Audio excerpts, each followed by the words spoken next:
What's going on, YouTube? Sergi here, back with another quick video. Before we do get this video started, I did just want to say, anyone that's watching out there, do me the quick little favor, take a look at that subscribe count for me. We are almost at 1,000 subscribers. I'm so excited to finally hit 1,000 subscribers. And if you're not subscribed just yet, please, please, please smash that subscribe button for me. Don't press it, don't tap it, click it, touch it. Smash that subscribe button for me.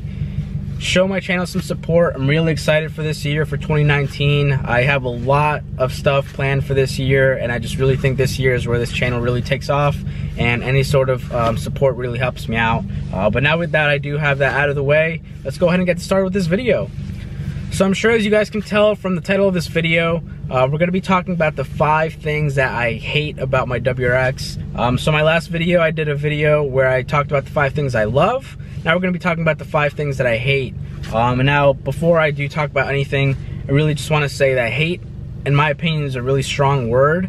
And with how much I really love this car, I really wouldn't say I hate these things that I'm about to talk about. I kind of just say I dislike it, or I'm kind of just nitpicking around, because I truly love this car.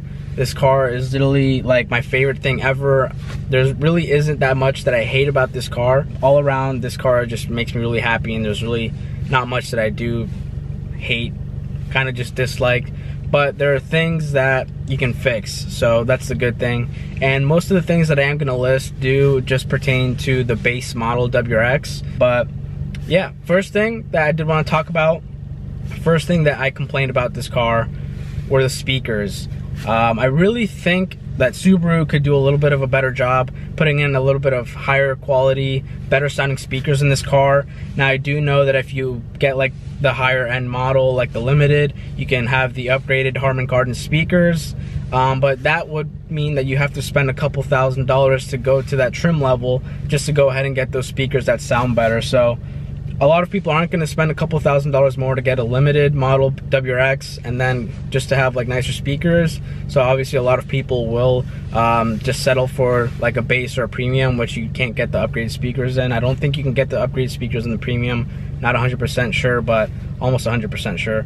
With that being said, that was the first thing that I really noticed about this car. I really wasn't a big fan of how the car sounded. I've messed around with the audio a little bit to make it sound better, but I really think that this car could have a lot more potential as far as the speakers. I really think Subaru could do a better job with that. Now, the second thing that I did want to talk about is just going to be the infotainment system in general. Now, I know with like the premium and stuff, the premium, the Limited, you can get like a better infotainment system than the base. Obviously, you get a little bit of a bigger screen, and then instead of having actual buttons, it's kind of like touch buttons. So it's not an actual physical button, but you kind of just touch it and it works. But with that being said, I really think that this car could come with Apple CarPlay, and it could come with Android Auto, stuff like that. I just think that, I know with the 2019 they did come out with Apple CarPlay and Android Auto, so I'm a little bit annoyed that I didn't wait a couple of months and go with the 2019, and I could have had a better infotainment system.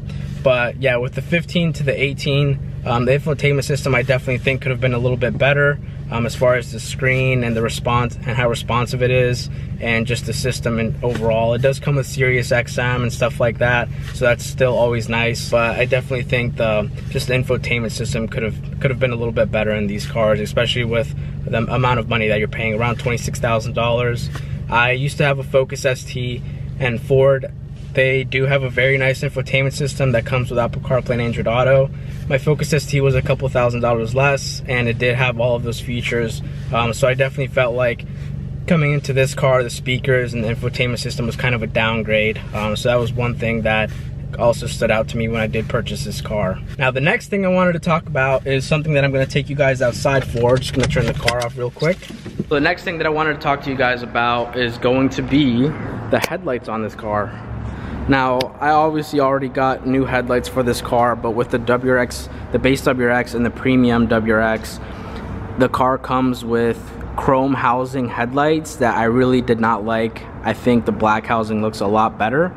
Now, here's a picture of what the headlights used to look like. This is a picture of the chrome housing, and now I switched it over to these black housing headlights, and I just think the car should come standard with black housing.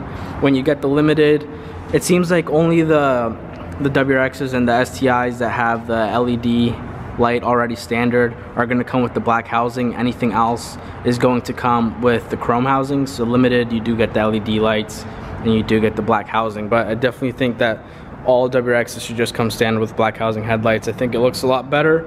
I think it looks a lot more aggressive, and it just gives the car, the front end, a lot more of a better look. Now, just two more things that I wanted to talk about, like I said, and it was actually really hard for me to think of these 5 things. I'm really just nitpicking around, like I said, on these things, and they're all things that you can change. I've already changed most of them already. But the next thing that I did change just about right away after like 2 months of having the car were the wheels. I think the base WRX wheels are absolutely hideous. I hate them, especially because they're 17s, they're so small. A full-size sedan car like this, I feel like should definitely come with 18-inch wheels. My 2014 Civic Si, which is a smaller sedan, it's a smaller vehicle than this, comes with 18-inch wheels, and I just think the 17-inch base wheels that come with the WRX are just, they just don't look good. I definitely think the car should come with 18s, and it comes with like a big, fat, meaty tire as well. So that was like one of the first things I changed. First things I changed on this car were the headlights and the wheels. So small little things, nothing crazy, and they're things that you can fix, but just things that I think the WRX should come with standard from the factory. Alright, and now the last thing that I did want to talk about, last but not least, I want to say how much I hated the stock tune on this car. I drove this car for 1,000 miles without doing a legit pull, so I did go through the braking period, didn't do any wide open throttle pulls on this car or anything. And then when I finally hit that 1,000 mile braking period, and I did post a video about this, I was absolutely disappointed on just how this car performed. I really think that the stock tune kind of just sucked, to be honest. The car was quick up until about 3,500, 4,000 RPMs, but then after that, the car kind of just falls on its face. It kind of just slugs down and it feels like it loses its power. The next thing that I did to this car after I got the wheels, no, actually, I got my headlights first. Next thing I got was the access port. Then I got my wheels. This access port, I tuned the car to stage 1. It was an absolutely different car to drive. The car was just so much more fun. It was a lot more quicker. The car just ran better. It felt better. The car was just, it felt absolutely different. And I definitely don't regret tuning this car at all. A lot of people are skeptical because it may void your warranty. I'm really happy that I tuned this car. I feel like I enjoy it a lot more. The car just drives a lot better, and I'm really happy about it. And for people that are considering getting an access port, even if you don't plan on tuning the car, I always recommend getting it just because it's a nice tool that you can use to just go ahead and check your check engine lights if you ever get one. You can read what's going on with your car, whether it's temperatures, knock, your boost right there, dynamic advanced multiplier, which if that ever moves from 1 on this car, then it's definitely something that you should look into. It's just a good way to know what's going on with your car, and I think that's really important as well. Other than that, those are the 5 things that I hate about this car. Not necessarily hate, but did dislike. A lot of the stuff I did change already. The speakers I probably will upgrade eventually. There's a couple of other things I do want to spend my money on first before I do spend money on speakers and stuff like that. But I hope you guys liked this video. I hope you guys found it helpful. Remember to hit that like and subscribe button, and thank you so much for watching. See you guys in the next one.